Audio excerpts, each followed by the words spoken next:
भगवान मेघ के समान सांवले शरीर पर सुनहला पीतांबर, कानों में बिजली जैसे चमकते हुए कुंडल, सिर पर मुकुट, घुंघराले बाल, नेत्र लाल लाल रेखाओं से युक्त, गले में बनमाला सुशोभित, संपूर्ण जगत को अभय दान करने वाले विश्व विजयी भगवान अजित ने अपने भुजदंडों से वासुकी नाग को पकड़कर जे ही मंदराचल की रफ्तार बढ़ाई, ते भी खलबली मच गई। मछली, मगर, सांप, कछुए भयभीत होकर ऊपर आ गए। तिमिंगल आदि मत्स्य, समुद्री हाथी, गिराह व्याकुल हो गए।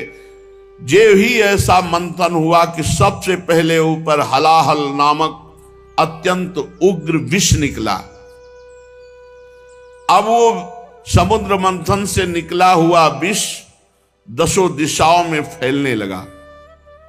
इससे सारी प्रजा मर जाएगी, सब प्रकृति भस्म हो जाएगी, ऐसा ये विषय है। भगवान अजित ने कहा, भगवान शंकर की शरण में चलो। पहले निकले हुए इस हलाहल नामक विष से भगवान सांब सदाशिव ही बचाएंगे। भगवान शंकर सती जी के साथ कैलाश पर्वत पर विराजमान थे। बड़े बड़े ऋषि मुनि उनके वचन सुन रहे थे, भगवान शिव उपदेश कर रहे थे। तीनों लोगों को अभ्युदय और मोक्ष के लिए बड़े बड़े ऋषि मुनि उनकी आराधना करते हैं, भगवान शिव की। प्रजापतियों ने दर्शन किया और भगवान महादेव जी की स्तुति की। देव देव महादेव भूतात्मन भूत भावन त्राहिना शरणापन्नास त्रैलोक्ये दहनाद विषाद तुम्हें कहा सर्व जगत ईश्वरो बंध मोक्षयो तम त्वामर्चन्ति कुशलाः प्रपन्नार्ति हरम गुरु। हे जगत गुरु, हे देवाधिदेव, हे समस्त प्राणियों की आत्मा और जीवन दाता, हम सब लोकपाल आपकी शरण में आए हैं। समुद्र मंथन में त्रिलोकी को भस्म करने वाला हलाहल उग्र विष प्रकट हुआ है, उससे आप हमारी रक्षा कीजिए। सारे जगत को बांधने और मोक्ष मुक्त करने में एकमात्र आप समर्थ ईश्वर हैं। इसलिए हे भगवान शिव, विवेकी पुरुष आपकी आराधना करते हैं, क्योंकि आप शरणागत की पीड़ा नष्ट करने वाले एवं जगत गुरु हैं। प्रभु, अपनी गुणमयी शक्ति से इस जगत की सृष्टि, स्थिति, प्रलय ये आप करते हैं, पर आप एक रस रहते हैं। जितने भी देवता, मनुष्य, पशु, पक्षी, सत असत चराचर प्राणी हैं, सबके जीवन दाता देवाधिदेव आप ही हैं। आपके अतिरिक्त सृष्टि भी और कुछ नहीं, क्योंकि आप सबकी आत्मा हैं। हे सर्वदेव स्वरूप, आपका मुख अग्नि है। तीनों लोगों को अभ्युदय करने के लिए हे शंकर, ये पृथ्वी आपका चरण कमल है। आप अखिल देव स्वरूप हैं। ये काल आपकी गति है, दिशाएं कान हैं, वरुण रसेंद्री हैं, आकाश नाभ है, वायु श्वास है, सूर्य नेत्र है, जल वीर्य है। आपका अहंकार नीचे ऊंचे सभी जीवों का आश्रय है। चंद्रमा मन है, प्रभु स्वर्ग आपका सिर है। वेद स्वरूप भगवान समुद्र आपकी कोख है, पर्वत हड्डियां हैं, सब प्रकार की औषधियां घास आपके रोम हैं, गायत्री आदि छंद आपकी सातों धातुएं हैं और सभी प्रकार के धर्म आपके हृदय हैं। हे स्वामिन, सद्योजात आदि 5 उपनिषद ही आपके तत्पुरुष अघोर, सद्योजात, वामदेव, ईशान नामक 5 मुख हैं। प्रभु, इस कार्य कारण जगत से परे, माया से परे आप हैं। आपकी महिमा को ब्रह्मादि भी जानने में समर्थ नहीं। हम लोग तो केवल आपके इस लीला बिहारी शिव रूप को देख रहे हैं, आपके परम स्वरूप को हम नहीं जानते। हे महेश्वर, यदि आपकी लीलाएं अव्यक्त हैं, फिर भी संसार कल्याण करने के लिए परम कारण स्वरूप आप लीला करते हैं। प्रभु, आप प्रजा बड़े संकट में है, इस हलाल विष का कुछ इंतजाम कीजिए। भगवान शिव ने कहा सती जी से, देवी, ये बड़े खेद की बात है कि समुद्र मंथन से कालकूट विष निकला और प्रजा बड़ी दुखी है, इसलिए हमें समस्त प्रजा की रक्षा करनी चाहिए। मेरा कर्तव्य है, ये मेरी शरण में आए हैं, मैं इन्हें निर्भय कर दूं, क्योंकि जिसके पास शक्ति है, सामर्थ्य है, तो आए हुए शरणागत के दुख को मिटाना उसका धर्म बनता है। अगर अपने प्राणों की भी बलि देनी पड़े तो दे देना चाहिए, पर शरणागत को विमुख नहीं जाने देना चाहिए, उसकी रक्षा करनी चाहिए। कल्याणी, ये मोह पास में बंद करके जीव एक दूसरे से वैर की गांठ बांध लेते हैं। ऐसे अज्ञानियों पर जो कृपा करके उन्हें भगवत मार्ग में लगाता है, उनकी रक्षा करता है, उस पर भगवान श्री कृष्ण बहुत प्रसन्न होते हैं। और जब भगवान श्री कृष्ण प्रसन्न हो जाते हैं तो मैं, ब्रह्मा, चराचर जगत उसके ऊपर प्रसन्न हो जाता है। जहां पर कृपा राम की हुई, ता पर कृपा करे सब कोई। इसलिए मैं प्रजा के कल्याण के लिए इस विष को पीऊंगा। विश्व के जीवन दाता देवाधिदेव महादेव भगवान शंकर इस प्रकार सती देवी से कहकर विष को लेने के लिए तैयार हो गए। माताजी बड़ी कृपालु हैं और जानती हैं भगवान शिव के प्रभाव को। उन्होंने अनुमोदन किया, हां प्रभु, ऐसा ही करना चाहिए। भगवान शंकर ऐसे करके आकर्षण किया और पूरे समुद्र मंथन से निकले हुए विष को अपने हाथ में ले लिया और उसको पी गए। पीकर हृदय में नहीं जाने दिया, यही गले में रोक लिया। पूरा श्याम गौरवर्ण का गला, पूरा श्याम वर्ण का, इसीलिए भगवान का एक नाम पड़ा नीलकंठ। भगवान शंकर का वो भूषण हो गया नीलकंठ। देवादिदेव भगवान शंकर सबकी कामना पूर्ण करने वाले हैं। उनका एक कल्याणकारी अद्भुत कर्म सुनकर दक्ष कन्या सती, ब्रह्मा जी, भगवान श्री हरि बहुत उनकी स्तुति की, प्रशंसा की। जब भगवान शंकर विष पान कर रहे थे तो 1-2 बूंद विष टपक गया। उसी से जितने भी विषैले जीव जंतु, विषैली औषधियां हैं, वो सब हैं। 1-2 बूंद टपक गया, उससे हैं। पूरी सृष्टि में इतना विष है, वो 1-2 बूंद से अगर पूरा विष तो भस्म कर देता त्रिलोकी को। महादेव जी गले में आज भी रोके हुए हैं। भगवान शंकर ने विष पी लिया तो समस्या का समाधान हो गया। देवता और असुर बड़ी प्रसन्नता से समुद्र मंथन करने लगे। फिर समुद्र मंथन से कामधेनु प्रकट हुई। कामधेनु समस्त कामनाओं को पूर्ण करने वाली है। भगवान इशारा जिसे देते वही उसे स्वीकार करता। भगवान ने देवताओं को इशारा किया, कामधेनु देवताओं ने ले ली, जो ऋषियों के अग्निहोत्र के काम में आएगी। ब्रह्मलोक तक यज्ञ के उपयोगी पवित्र घी, दूध आदि पहुंचाने के लिए ब्रह्मवादी ऋषियों को देवताओं ने कामधेनु प्रदान की। इसके बाद उच्चैश्रवा नामक घोड़ा निकला। उसे महाराज दैत्याधिपति बलि जी को दिया गया। वो चंद्रमा के समान श्वेत वर्ण का। इंद्र ललचात हो गए, पर भगवान ने रोक दिया। महाराज बलि को उच्चैश्रवा मिला। तदनंतर थोड़ी ही देर बाद समुद्र मंथन के ऐरावत नामक हाथी निकला। बड़े बड़े 4 दांत, उज्ज्वल गोरे वर्ण का, कैलाश के समान। देवराज इंद्र को दिया गया ऐरावत हाथी। फिर कौस्तुभ मणि समुद्र मंथन से निकली।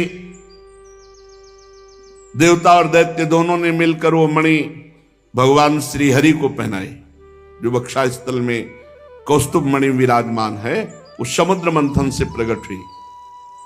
इसके बाद स्वर्गलोक की शोभा बढ़ाने वाला कल्प वृक्ष वो देवताओं ने ले लिया। ये कल्प वृक्ष जो कामना करे वो पूर्ण कर देता है।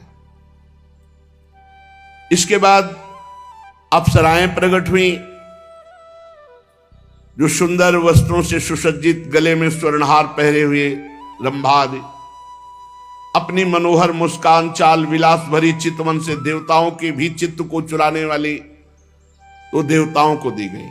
अप्सराएं देवताओं को दी गई, कल्पवृक्ष देवलोक में।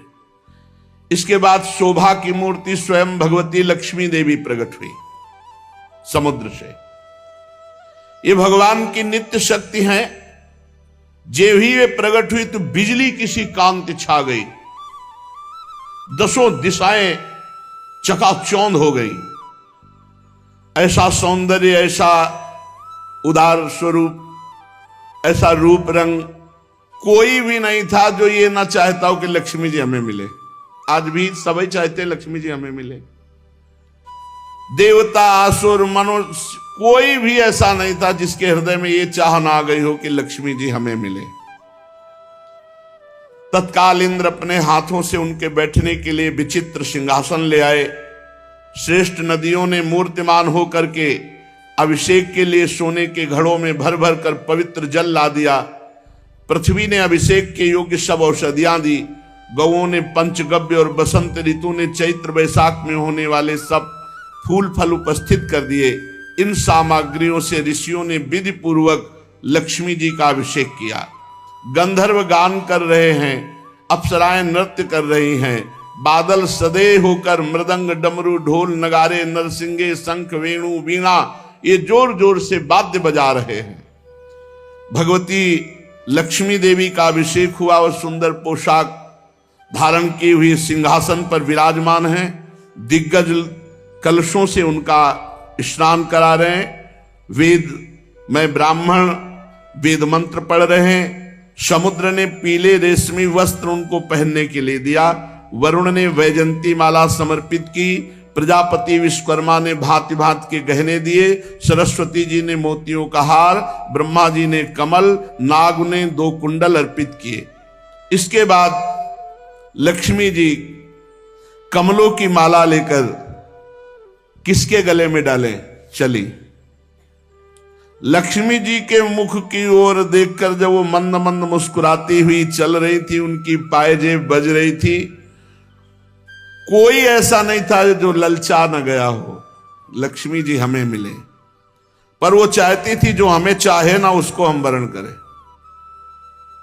निर्दोष हो, जिसके हृदय में चाह ना हो, उत्तम गुणों से नित्य युक्त हो, उसे मैं अपना आश्रय बनाऊंगी। लक्ष्मी जी ने देखा गंधर्व, यक्ष, असुर, सिद्ध, चारण, देवता सब चाह कर रहे हैं।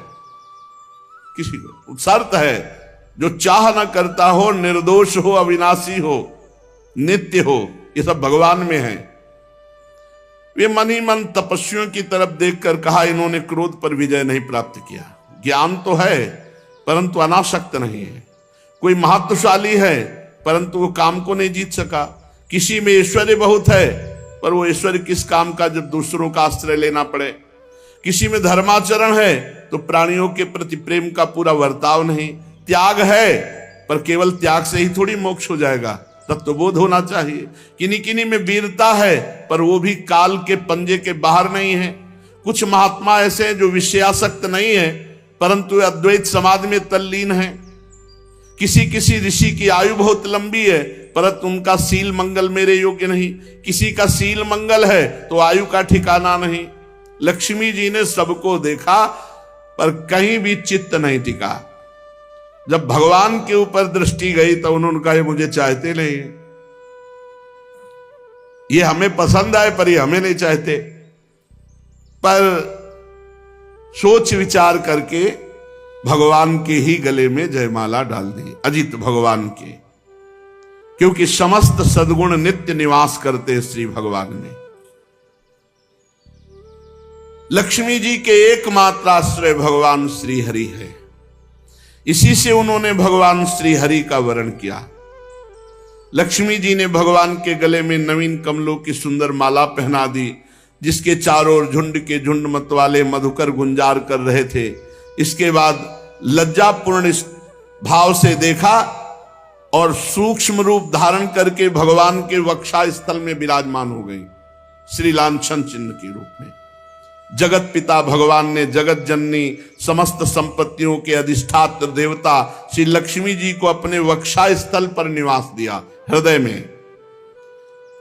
उसी समय शंख तुरही मृदंग बाजे बजने लगे, गंधर्व गाने लगे, अप्सराएं नृत्य करने लगी, ब्रह्मा रुद्र अंगिरा आदि प्रजापति पुष्प वर्षा करते हुए भगवान की दिव्य मंत्रों द्वारा स्तुति की। देवता प्रजापति प्रजा सभी की तरफ लक्ष्मी जी ने कृपा दृष्टि से देखा तो सब निहाल हो गए, सब आनंदित, सब सुखी हो गए। पर लक्ष्मी जी ने दैत्य और दानवों की उपेक्षा कर दी, तब वो बहुत उत्साहहीन हो गए और लोभी हो गए। भगवान ने समुद्र मंथन करवाया तो अब निकली बहुत ही सुंदर वारुणी देवी। भगवान ने इशारा किया देवताओं को, तो दैत्य एकदम लुभायमान हो गए सुंदर रूप देख के। तो वारुणी देवी दैत्यों के, ये शराब मदिरा ये राक्षसों के लिए है, इसलिए मना किया जाता है। तदनंतर देवता और असुरों ने अमृत की इच्छा से समुद्र मंथन किया तो चंद्रमा प्रकट हुए देवताओं में से, चंद्रमा में। फिर समुद्र मंथन हुआ, शारंग धनुष प्रकट हुआ। फिर समुद्र मंथन हुआ, पांचजन्य शंख। तो शारंग धनुष, पांचजन्य शंख ये श्री हरि ने स्वीकार किया। अब जब समुद्र मंथन अमृत के लिए हुआ तो अजान बाहु, लंबी लंबी भुजाएं जिनकी, गला शंख के समान उतार चढ़ाव वाला, आंखों में लालिमा, शरीर का रंग बड़ा सुंदर श्यामला, गले में माला और सब प्रकार आभूषणों से सुसज्जित, चौड़ी छाती, ऐसे भगवान प्रकट हुए धन्वंतरी जी। भगवान का एक अवतार धन्वंतरी अवतार है और उनके हाथों में कंगन और भरा हुआ अमृत का कलश, ये 14 रत्न निकले। कालकूट, कामधेनु, इरावत हाथी, उच्च श्रवा घोड़ा, कौस्तुभमणि, कल्पवृक्ष, रंभादि अप्सरा, महालक्ष्मी, वारुणी, मदिरा, चंद्रमा, शारंग धनुष, पांचजन्य शंख, धन्वंतरी और अमृत, ये समुद्र मंथन से 14 रत्न प्रकट हुए। आयुर्वेद के प्रवर्तक यज्ञ भोक्ता भगवान धन्वंतरी, दैत्यों ने देखा कि उनके हाथ में अमृत कलश, आप तो किसी के आदेश की कोई परवाह नहीं, कूद पड़े और जबरदस्ती धन्वंतरी जी के हाथ से अमृत का कलश छीन लिया और भाग पड़े। ये अच्छा रहा कि पिया नहीं, भाग पड़े लेके कि सब एकांत में चलकर दैत्य लोग पिएंगे। देवता सब खिन्न हो गए कि प्रभु, खास बात जिसके लिए समुद्र मंथन हुआ वो तो दैत्य सब ले गए। भगवान ने इशारा किया, तुम चिंता मत करो, एक बूंद नहीं पीने पाएंगे, अभी हम जाते पूरा कलश अपने हाथ दे देंगे। भगवान ने अमृत लोलुप दैत्यों के बीच, वहां भागना थोड़ी है, वो तो भाग के एकांत में पहुंचे, वहीं भगवान बीच में प्रकट हो गए। वो मोहिनी रूप, नूपुर झनकारते, तिरछी चितवन, इतना सुंदर रूप की अमृत हाथ में, भूल गए अमृत भूल गए भाई। ये है भगवान की माया। और जिधर भगवान देखे तो मुस्कुरा के ऐसे मानो कि अब तो जन्म जन्म से हमारा इनका रिश्ता है, ऐसे भगवान मोहिनी रूप, छमछमाते हुए कभी इधर कभी उधर, और ऐसा नवकिशोर रूप। उस सुंदरी स्त्री को देखकर सोचने लगे कि अब तो सौभाग्य ही सौभाग्य हमारे उदय हो रहे। कितनी सुंदर ये स्त्री है, हमको प्यार करती, और जो दैत्य देखे भगवान मुस्कुरा कर उस भगवान मोहित करना चाहे तो महादेव मोहित हो गए, दैत्य क्या है। अब तो सब के सब दैत्य भूल गए अमृत को और डांट होड़ लग गई मोहिनी जी के लिए। उनमें हाथ जोड़कर कहा, कमल नयनी तुम कौन हो, कहां से आई हो और क्या करना चाहती हो। सुंदरी तुम्हें देखकर हम सबके मन में खलबली पैदा हो गई। हम समझते हैं कि देवलोक में या दैत्यलोक में या सिद्ध गंधर्व चारण लोकपाल कहीं ऐसी सुंदरी नहीं जैसी आप हो। तुम्हें मनुष्य तो देख भी नहीं सकते। सुंदरी हमें लगता है विधाता ने हम पर दया करके भेजा है। हम दैत्यों को महासुख देने के लिए तुम आई हो। माननी वैसे तो हम एक जात के लोग हैं, पर इस समय हम थोड़ा झगड़े पे आने वाले हैं, क्योंकि हम ये अमृत का कलश मिला है और हम आपस में लड़ाई कर बैठेंगे। तो सुंदरी तुम ही अमृत पिला दो। भगवान कुछ नहीं बोल रहे। हम सब कश्यप जी के पुत्र हैं, तुम्हें हम अपना परिचय बता देते हैं और सगे भाई हैं। ये देवता लोग और हम दोनों के पिता एक ही हैं, कश्यप। ये अमृत का कलश लो और जैसा आप उचित समझो। असुरों ने जब इस प्रकार प्रार्थना की तो भगवान और जो स्त्री लुभावना चाल होती, चाल मुस्कुराहट और चितवन से कटाक्ष करते हुए कहा, आप लोग महर्षि कश्यप के पुत्र हैं। पहले साफ बता दिया, हाँ कि हमारे ऊपर दोष मत लगा, हम पहले बता रहे। आप लोग अमृत के बांटने का न्याय भार हमारे ऊपर डाल रहे हैं। अरे विवेकी पुरुष उल्टा स्वेच्छाचारणी स्त्रियों पर कभी विश्वास नहीं करते। तुम्हें और भगवान ये कहते हुए और मुस्कुरा रहे हैं। उनको लग रहा है कि मजाक कर रहे हैं। और भगवान सत्य बोलते, त्रिकाल सत्य, कि ये रूप हमने धारण ही इसीलिए किया है। मैं किसी की नहीं हूं, ना आज तक हमको कोई पकड़ पाया और ना कोई पकड़ पाएगा मोहिनी रूप में। भगवान और हंसकर तिरछी कटाक्ष मार करके, कैसा भगवान स्पष्ट वर्णन कर रहे हैं कि फसला मत हमारे पे। परीक्षित जी मोहिनी जी की ये बात सुनकर दैत्यों के मन में आया कि मजाक कर रही है हमसे। उन्होंने हंस करके कहा कि देखो तुम कोई भी हो, ये ले अमृत कलश। कलश लिया और तिरछी मुस्कान से भगवान ने मुस्कुराते हुए मीठी वाणी में कहा, देखो यदि इतना विश्वास करते हो तो मैं उचित करूं या अनुचित बीच में टोकना नहीं। स्वीकार है? और मुस्कुरा दिया, बोले स्वीकार। बस बोले अमृत बांट दे ले दो, फिर देख पाओगे कि क्या स्वीकार किया है। बड़े बड़े दैत्य कुछ जहां शंका में होते कि यार पूरा अमृत उसके हाथ में दे दिया, तो मोहिनी जी उधर ही देखती तो फिर वैसे मंत्रमुग्ध होके रह जाता। मंत्रमुग्ध होके दैत्य रह जा। अरे महाराज भगवान हैं, भगवान, उनकी माया ऐसी प्रबल है, देख लो। लोक लोकांतर फिर वो स्वयं मोहिनी रूप धारण किए। दैत्यो बड़ी बारीकी से मेरी बात समझो। मैं उचित करूं या अनुचित बीच में टोकोगे नहीं। अगर टोकना तो ले अपना अमृत कलश। नहीं नहीं नहीं, और मुस्कुराते जा रहे हैं। मुस्कुराहट भगवान की माया का प्रादुर्भाव हुआ है। मुस्कुराहट से सब दैत्यों ने कह दिया स्वीकार है। भगवान ने कहा हम भी स्वीकृत हैं, आपकी हैं।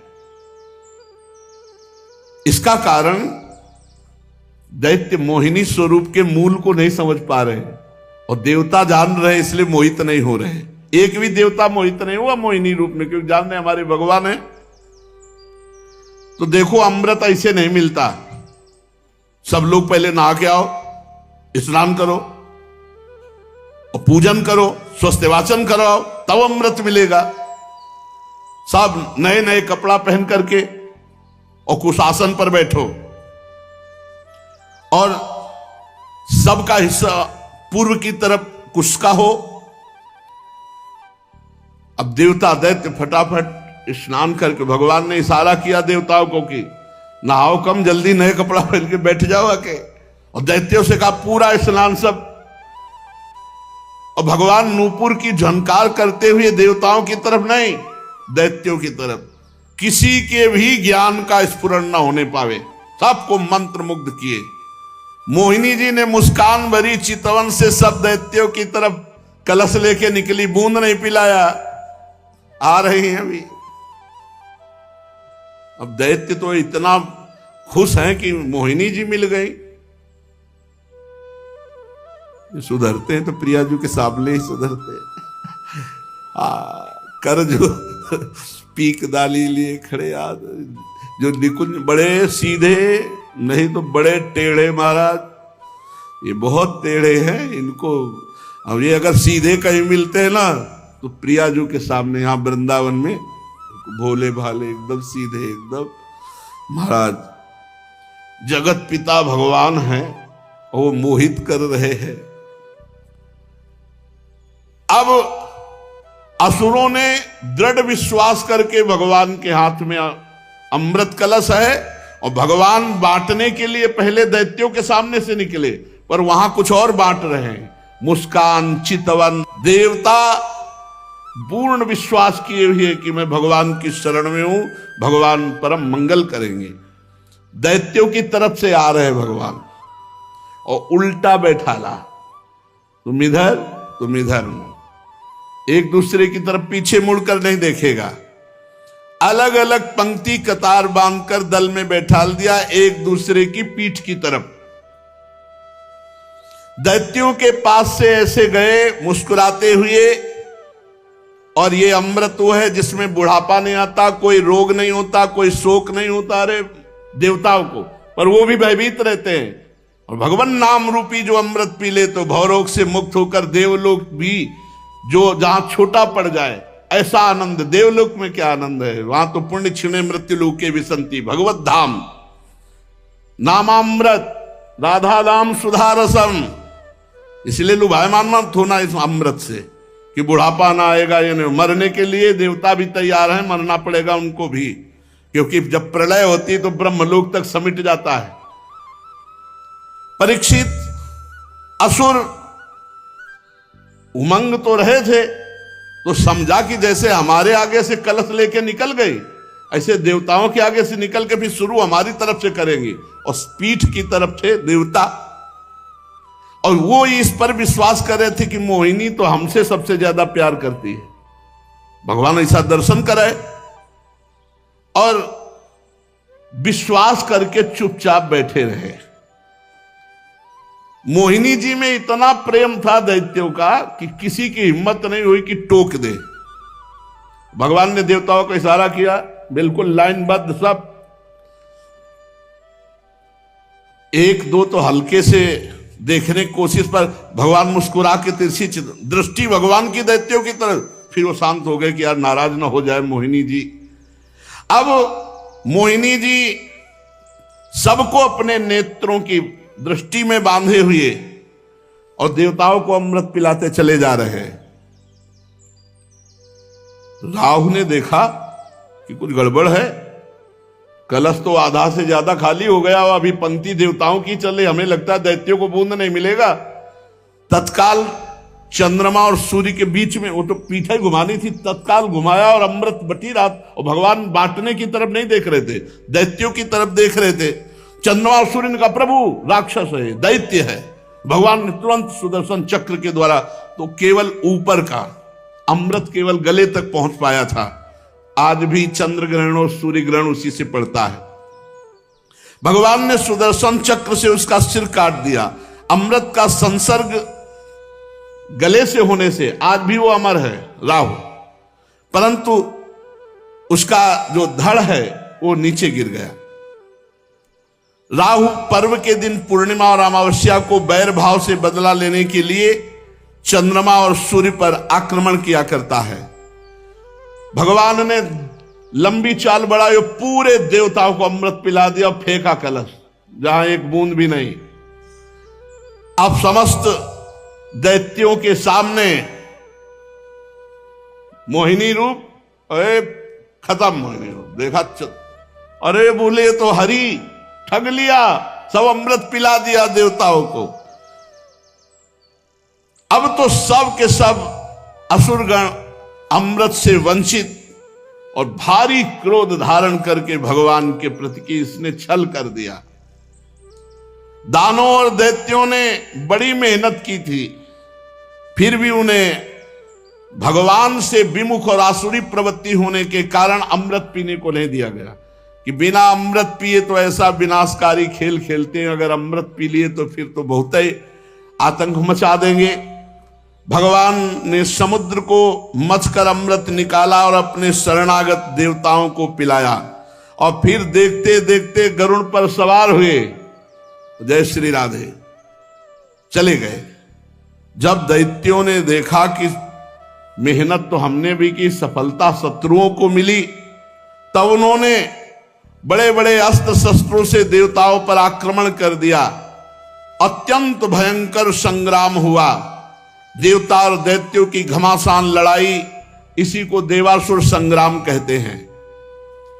दोनों ही एक दूसरे के प्रबल शत्रु, विविध प्रकार के वाहनों से, विविध प्रकार के अस्त्रों से बहुत समय तक उनका युद्ध होता रहा, लेकिन अब वो जीत नहीं सकते क्योंकि देवता अमृत पिए हैं, इनको मरना नहीं है और उनको मरना पड़ेगा। जिसके साथ भगवान है विजय श्री उसी की होती है। देवराज इंद्र ने विजय प्राप्त की। भगवान का जो आश्रय लेते हैं, संजय जी से धृतराष्ट्र जी ने पूछा कि संजय वैसे तुम्हारे विचार से 7 अक्षौणी सेना पांडवों के पास और 11 अक्षौणी हमारे पास है, विजय तो वैसे सिद्ध हमारी ही होती है क्योंकि भीष्मादि महारथी। तुम्हारा विचार क्या कहता है? तो उनका यत्र योगेश्वरा कृष्णो यत्र पार्थो धनुर्धरा तत्र श्री विजयो भूतिर्धुवा नीतिर्मतिर्मम। जहां भगवान श्री कृष्ण है और जहां भगवान के शरणागत अर्जुन है, वहीं विजय होगी। यद्यपि देवता बड़े बलशाली, अमृत पीने के बाद तो और बलशाली, और शुक्राचार्य जी संजीवनी के प्रभाव से दैत्यों को जिला देने वाले, पर भगवान का बल अमोघ है जो देवताओं के पक्ष में, इसलिए देवासुर संग्राम में देवताओं की विजय हुई। जो ये समुद्र मंथन लीला, भगवान की कृपा से देवताओं की विजय लीला सुनता है, उसके पाप नष्ट हो जाते हैं, भगवान के चरणों में भक्ति होती है और भगवान का कृपा बल उसको प्राप्त होता है। शेष चर्चा आगे। श्री राधा वल्लभ लाल की।